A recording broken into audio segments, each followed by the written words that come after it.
Halo pemirsa, selamat datang di Mata Dunia, program yang mengupas berita dan peristiwa global dari berbagai belahan dunia.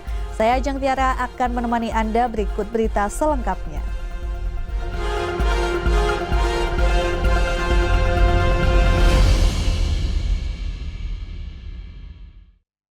Ya, kita ke informasi yang pertama. Pemirsa, pada hari pertamanya menjabat, Menteri Luar Negeri Amerika Serikat Marco Rubio menjabarkan prioritas kebijakan luar negerinya, termasuk dengan bertemu Menlu negara sekutu Amerika Serikat di kawasan Indo-Pasifik untuk mengadang pengaruh militer dan ekonomi Tiongkok.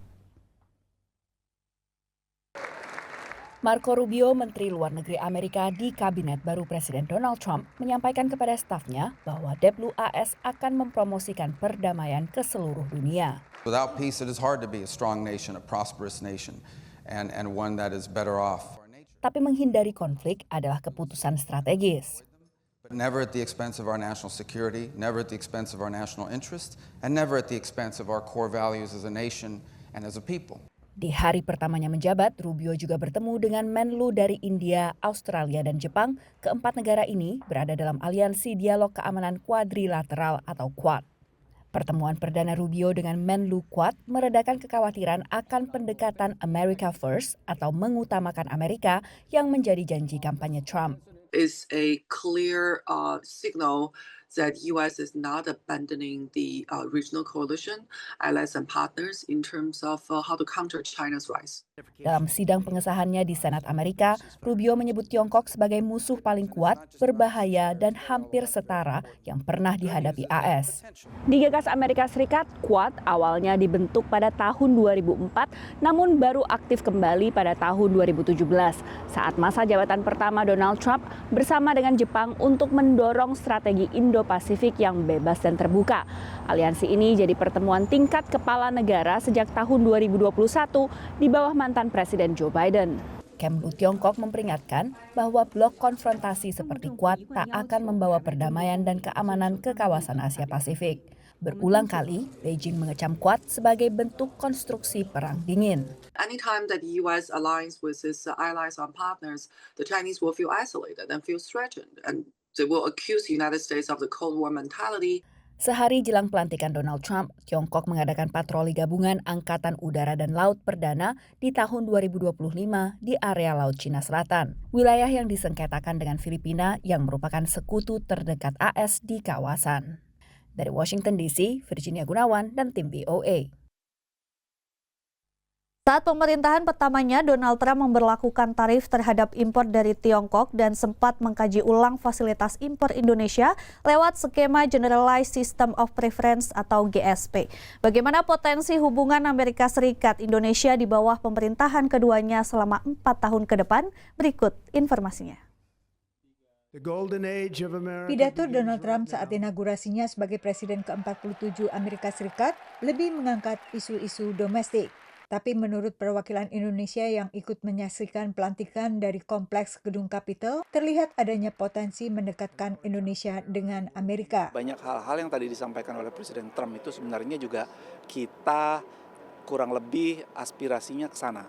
Contohnya adalah ketahanan energi, ketahanan pangan begitu ya, dan juga bagaimana upaya untuk terus memperkuat Amerika. Indonesia juga terus ingin memperkuat Indonesia gitu ya. Juga hubungan yang baik antara Presiden Trump dengan Presiden Prabowo itu menjadi modal untuk kerjasama kita. Sebelumnya Amerika Serikat di bawah Joe Biden dan Indonesia di bawah Joko Widodo telah meningkatkan hubungan kemitraan strategis komprehensif. Hubungan selanjutnya antara pemerintahan Trump dengan pemerintahan Prabowo masih sulit ditebak. It's very hard to make predictions because Trump is mercurial and transactional, and Indonesia has never been a place that has really been on his radar other than, I think, a building project in Jakarta that his name is or was attached to. Tapi dari pilihan Menlunya, analis bisa memproyeksikan pemerintahan kedua Trump bakal tetap keras terhadap Tiongkok seperti pemerintahan pertamanya dulu dan juga pemerintahan Biden. He's appointed some China hawks, if you will, people who believe that a hardline policy towards China is appropriate. Marco Rubio, the new Secretary of State, is one of those. So that might put Indonesia in a difficult position since it has not been willing to join the anti-China bandwagon. So to the extent that the United States tries to pressure Indonesia to move in that direction, that could lead to some conflict. Selama menjadi senator, Marco Rubio dikenal sangat kritis terhadap Tiongkok, baik terkait perlakuannya terhadap minoritas Uighur di dalam negeri maupun sepak terjangnya di kawasan Indo-Pasifik. Terkait Tiongkok dan Indonesia, Rubio pada 2023 meminta pemerintahan Biden menyelidiki kemitraan produsen otomotif Amerika Serikat Ford dengan PT Vale Indonesia dan perusahaan Tiongkok Zhejiang Huayu. Rubio juga selama ini kritis terhadap BRICS, kumpulan negara-negara yang diprakarsai Tiongkok dengan Rusia, di mana Indonesia kini menjadi salah satu anggota. I don't know how this is all going to turn out, but it does seem to me that we are at what could become a very delicate moment, depending upon what Trump does and does not do. The more difficult it becomes for Indonesia to deal with Trump, obviously, the more likely they are going to turn toward China. Russia perhaps less so, but certainly toward China. Sebelum inaugurasinya, Trump telah mengancam sanksi tarif kepada anggota BRICS bila organisasi ini merealisasi wacana beralih dari penggunaan dolar Amerika. Ancaman yang diulang saat penandatanganan sejumlah impres pertamanya. Put at least a 100% tariff on the business they do with the United States. You know what the BRICS is, right? You guys know. Dari Washington DC, Yuni Salim, Rio Tuasikal, dan tim VOA. Informasi berita lainnya akan kami sajikan usai jeda berikut ini. Tetap saksikan Mata Dunia.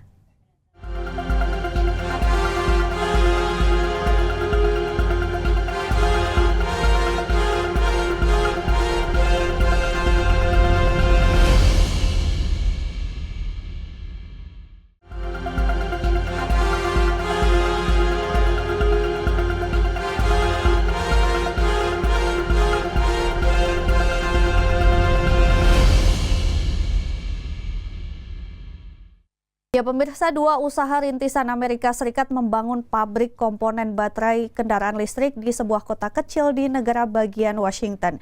Kedua perusahaan ini mendapat insentif dari pemerintah Amerika Serikat untuk mengamankan rantai pasok baterai mobil listrik di dalam negeri dan ikut berperan dalam ekonomi energi bersih. Dengan populasi sekitar 25.000 jiwa, kota pedesaan Moses Lake di negara bagian Washington menjadi bagian dari ekonomi energi bersih Amerika sebagai salah satu lokasi pembuatan baterai kendaraan listrik atau EV. Salah satu perusahaan yang memproduksi komponen utama baterai adalah Group 14 Technologies. What you see behind me here is our first two commercial scale production modules for our silicon battery technology here at Moses Lake. That's going to go into everything from electric vehicles to IoT devices to smartphones and wearables, a lot of battery-based applications. Pendatang baru di Moses Lake membantu mengubah ekonomi lokal dari pertanian dan manufaktur tradisional menjadi teknologi, menurut warga asli Moses Lake yang adalah seorang manajer di pabrik Sila Nanotechnologies. We worked in the fields that actually this building is sitting on today. It's been, fast-paced, but moving forward, super exciting about the opportunities that we bring here for Sila, for the community, and for the overall EV market. Dua perusahaan rintisan Amerika yang masing-masing mendapat dana hibah pemerintah federal sebesar $100 juta berlomba mengamankan rantai pasok baterai mobil listrik di dalam negeri. Catching up to the world leaders in Asia is quite challenging. And so the way to do that is actually not to build the same thing that they're building in Asia. It's to build the next generation of battery technologies. Baik Sila maupun Group 14 mengganti grafit pada baterai lithium-ion dengan komponen berbasis silikon karena sejumlah alasan. The primary mineral for what's going in Moses Lake is sand. It's silica. It is the most widely distributed mineral in the crust of the earth. Graphite is lower performance, and as a nation, we're trade exposed because most of the graphite comes from overseas. Menurut Group 14, teknologi perusahaannya bertujuan mengurangi salah satu hambatan utama dalam adopsi mobil listrik, yakni kekhawatiran soal pengisian daya. When we think about charge times, right now we're hearing 10 to 80% in 10 minutes. Well, what if that changes and it comes down to 5 minutes? What if it starts to get closer to what it really is for, the way we think about refueling a car? Pemerintahan Biden mendorong mobil listrik sebagai bagian dari agenda perubahan iklim. Sementara sebagian besar calon presiden dari Partai Republik menolaknya. They want to go all electric and put you all out of business. Menurut Nanotechnologies, Amerika Serikat memperkenalkan kendaraan listrik kepada dunia, jadi seharusnya tidak menghindar dari peluang berinovasi. The world is going to go towards all electric vehicles, whether the Democrats are in the White House or the Republicans are in the White House. Energi bersih mungkin menjadi topik yang kontroversial selama musim pemilihan presiden Amerika. Tapi kota Moses Lake berharap bisa mendapatkan keuntungan dari industri mutakhir yang akan masuk ke kota ini dengan ratusan lapangan kerja baru. Dari Arlington, Virginia, saya Helmi Yohanes dan tim VOA. Sementara itu, pemirsa, industri otomotif Tiongkok mengandalkan mobil listrik untuk menembus pasar Brazil, yakni pasar mobil terbesar ke-6 di dunia.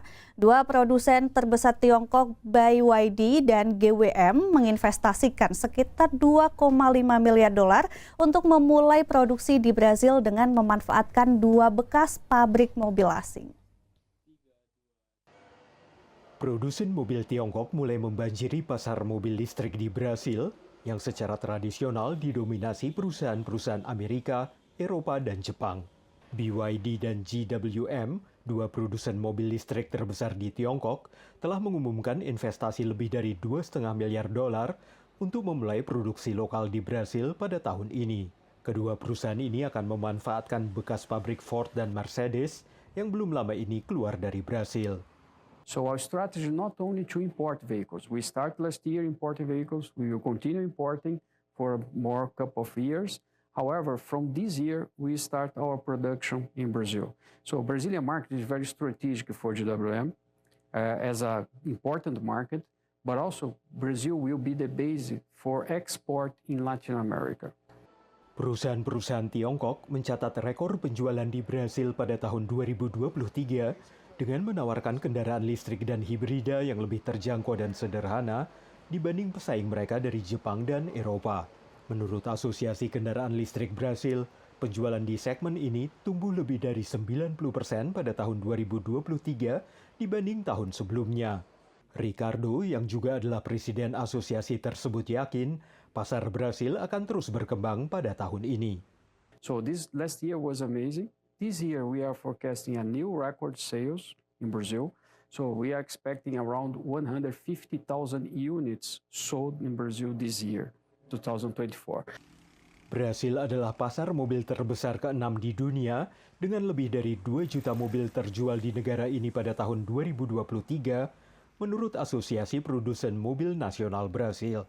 Kendaraan listrik dan hibrida masih mewakili sebagian kecil dari pasar ini, yakni sekitar 5%, tapi telah tumbuh dengan stabil dalam beberapa tahun terakhir. Sejumlah analis mengatakan Brasil tidak perlu beralih ke kendaraan listrik karena hampir semua mobil di jalanan Brasil memakai bahan bakar rendah emisi yang tidak memerlukan perubahan infrastruktur seperti pemasangan stasiun pengisian daya. So we have ethanol, we have some internal developments using hydrogen, for example. So we have this kind of situation here in Brazil that it could be applied for a long term, much better than only electric vehicles. Pada minggu-minggu pertama tahun ini, dua produsen mobil terbesar di Brasil juga mengumumkan investasi baru senilai miliaran dolar. Volkswagen dari Jerman mengumumkan akan menggelontorkan dana sebesar 1,8 miliar dolar untuk memodernisasi fasilitas mereka dan memulai produksi mobil hibrida dan mobil listrik di Brasil. Sementara General Motors juga bertekad menginvestasikan 1,4 miliar dolar di fasilitas produksinya di Brasil, tapi belum mengumumkan rencana baru untuk memulai produksi kendaraan listrik di negara itu. Dari Arlington, Virginia, saya Helmi Yohanes dan tim VOA. Informasi berita lainnya akan kami sajikan usai jeda berikut ini. Tetap saksikan Mata Dunia.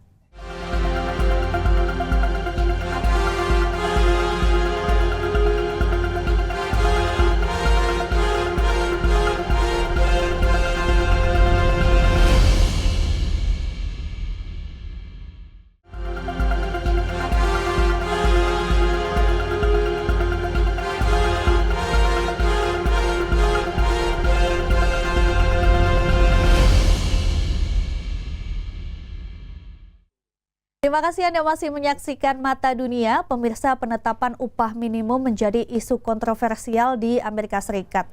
Di satu sisi ada keinginan memberi upah yang layak bagi pekerja, tapi di sisi lain ada kekhawatiran kenaikan upah membuat ongkos usaha semakin meningkat dan kenaikan ini kemudian diteruskan ke konsumen dan memperparah inflasi. Kenaikan upah minimum bagi pekerja restoran cepat saji di California mulai berlaku 1 April. Perkembangan ini umumnya mendapat respons positif dari para pramusaji dan pekerja lainnya, yang banyak diantaranya adalah warga imigran. Es pesado acá y pues me parece bien el aumento, que antes ganábamos 16.75 y ahora que haya llegado a 20 ya nos ayuda mucho a. Tapi bila pun merespons positif kenaikan ini, banyak pekerja menyadari kenaikan ini belum mengejar tingginya laju inflasi.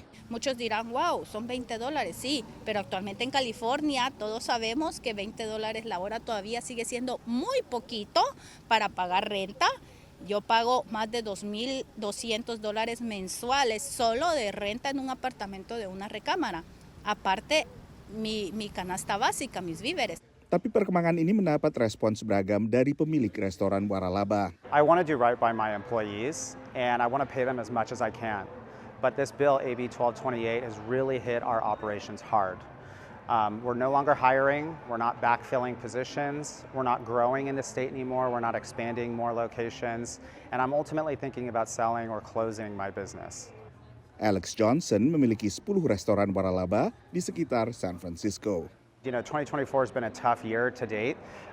We have soft sales, we have declining traffic counts, so for a business owner, I mean, that's the worst time to have to raise prices. Sementara Brian Home memiliki 2 restoran cepat saji yang merupakan bagian jaringan Waralaba Vitality Bowls. Kind of a catch-22, where people want higher wages, but at the same time, the cost to run the business doesn't work out.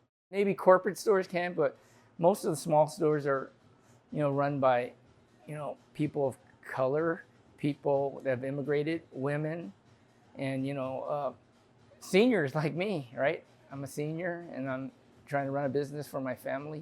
Kenaikan upah ke $20 per jam hanya berlaku untuk restoran dengan sedikitnya 60 gerai, sehingga sebagian analis mengatakan mestinya pihak pemberi Waralaba bisa menyesuaikan.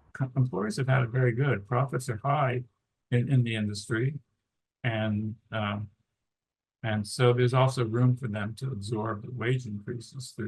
Diperkirakan ada sekitar 500,000 pekerja restoran di California yang terpengaruh oleh kenaikan upah ini. California adalah satu dari hanya 7 negara bagian dari seluruh negara bagian di Amerika Serikat berjumlah 50 yang memberlakukan upah minimum $15 per jam atau lebih.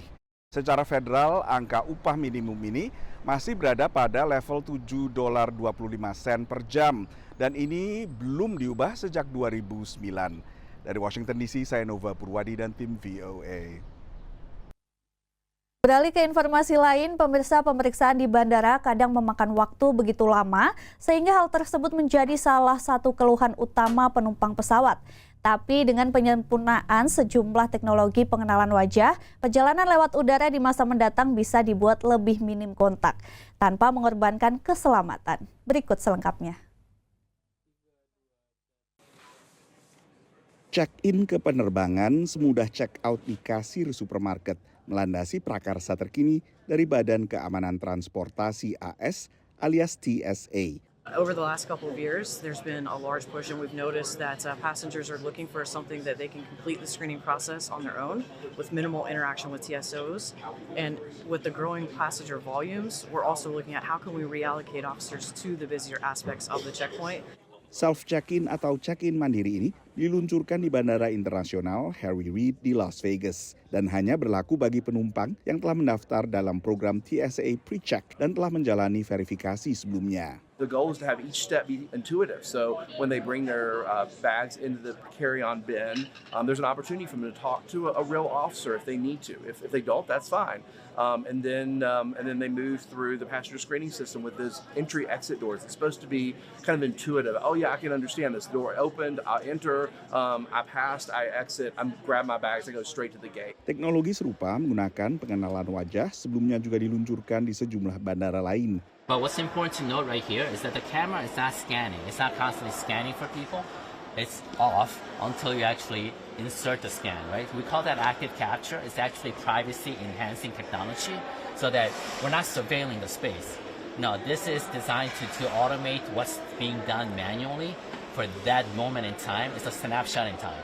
Then once all that photograph is taken and the match is made, your ID scan as well as your live photo is deleted upon match. Teknologi pengenalan wajah dan juga teknologi pengenalan data biometrik lainnya memang berpotensi untuk memudahkan dan memperlancar proses pemeriksaan terhadap calon penumpang pesawat. Tapi lagi teknologi seperti ini memunculkan pro dan kontra dan juga resistensi soal privasi data dan juga kemungkinan data diretas atau disalahgunakan. Pemerhati privasi mendesak teknologi seperti ini bersifat opsional. Dengan kata lain, harus mendapat persetujuan dulu dari penumpang. There needs to be kind of an outside audit of its use to ensure its accuracy, to make sure it's not disproportionately impacting certain groups of people. Additionally, there should be some rules in place in terms of the deletion of that data immediately after the identification verification has been made, and to ensure that the technology isn't used for other things other than identity verification at a TSA checkpoint. Menurut TSA, fokus berbagai teknologi baru ini adalah untuk meningkatkan akurasinya. Untuk sementara ini, teknologi ini relatif bisa diandalkan, bahkan untuk penumpang dari beragam kelompok usia dan etnis. Dari Washington DC, Nova Purwadi dan tim VOA. Warga Arab sudah bermigrasi ke Amerika Serikat sejak puluhan tahun, bahkan ratusan tahun yang lalu.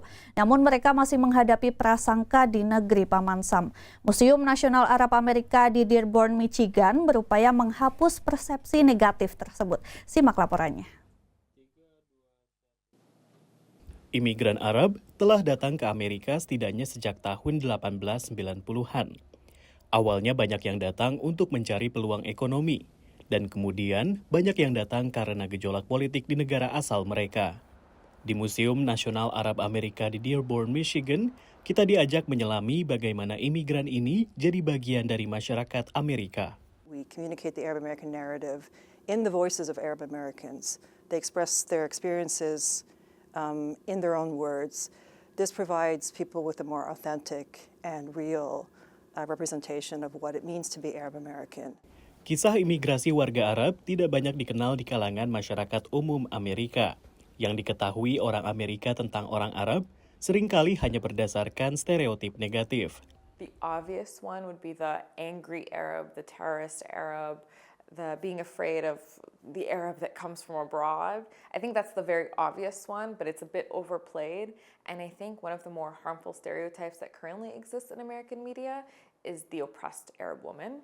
Museum ini menceritakan berbagai pengalaman orang Arab Amerika, termasuk kehidupan kerja, mereka yang mengabdi pada negara mereka, seniman dan karya mereka, Of course, olives. Of course, we have hummus. Dan kehidupan sehari-hari, lengkap dengan benda-benda yang biasa ditemukan di dapur Arab. We're not always responding to misconceptions and narrative, although that's a major part of our work and a major sort of impetus for creating a museum like this, but also we're sort of presenting ourselves as we are unapologetically. Museum juga menampilkan tokoh-tokoh terkemuka Amerika keturunan Arab. Inilah meja kerja Joseph Hager, seorang imigran Lebanon yang menciptakan merek celana pria Hager yang ikonik pada tahun 1926. You know, the Arab Americans were very entrepreneurial. Museum ini memiliki beragam koleksi, termasuk daftar penumpang Arab Amerika di kapal Titanic, yang tenggelam pada tahun 1912, serta menjelaskan keragaman di dalam komunitas Arab. Half of the Arab American community is Christian.